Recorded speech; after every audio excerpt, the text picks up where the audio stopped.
We have the 2020 election coming up. It's not too far away. Do you see an opportunity to push your message forward with any of the candidates during the primary?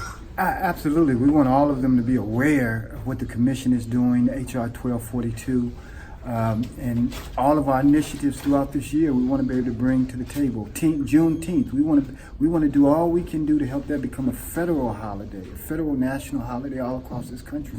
So within this 400 years, we want to align ourselves with other powerful Afro-American organizations that's doing some great things.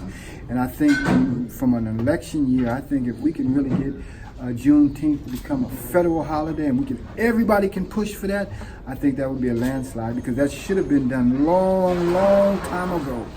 And so I think that would be a great thing that we could try to position right now to our legislators from the HR 1242 to work along with Juneteenth to become a federal national holiday. Do you think that's something that could be done even before the 2020 election takes place? Absolutely. I think if we mobilize right in saying the right things, that this president, a lot of people might disagree with me, but I think that President Trump would do something powerful, maybe sign an executive order, sign it into law.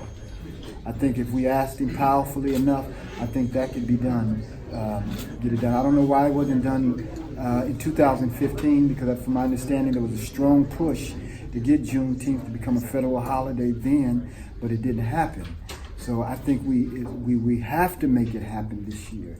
With this being the 400-year commemoration, I think the commission should work along with the Juneteenth organizations to do all we can do to galvanize our people, to make a loud cry that it's unacceptable that this hasn't already been made a holiday, and we want this to become a holiday at once. Whatever has to be done, whoever we have to talk to, Juneteenth is about the celebration when it was announced 2 years later that we were freed after being in slavery for 244 years.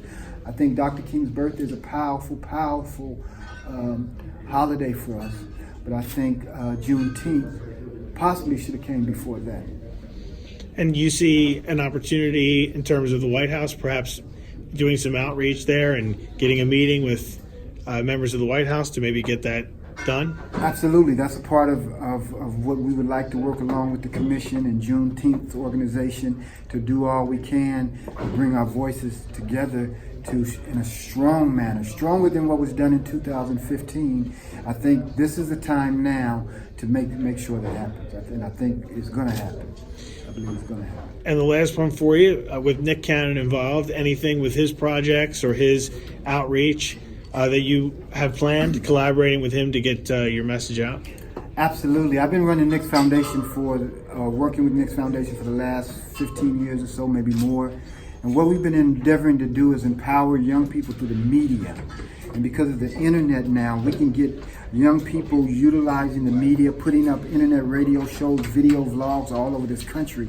We can empower the pastors all across this country to do an internet show on the 400 years. We can empower them to write books. We want to get 1,000 new books published this year on 400 years. So from writing books, from going to the internet, putting up shows, Nick is excited because that's what we've been doing all along. So he said, Dad, this is even more of a greater opportunity for us to empower our people up under 400 years and give them some internet shows and encourage them to write some books on this subject. And he's going to do the same thing with some of his celebrity friends and some of the friends that he has. So I'm expecting, what you're going to see come from Nick Cannon being the honorary ambassador. I'm not. I'm just standing in the clutches. But for me to be able to watch my son, one of my sons, I have 5 sons, be able to watch my son live his dream and then step into, you wasn't there today, but watching my son have an opportunity to interview and talk to Dr. King's daughter. When my son is interviewing Dr. King's daughter, that was touching to me. So I don't know where Nick, all the things that Nick has in his heart to continue to do with this commission, but I know his commitment is even more than mine.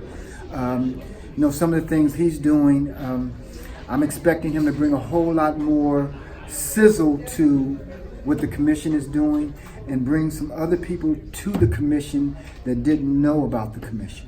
So we're definitely expecting Nick to.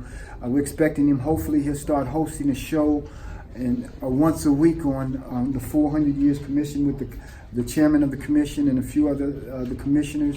And Nick is going to host a show with them once a week, an internet show, a call-in show, where we can really get this message out.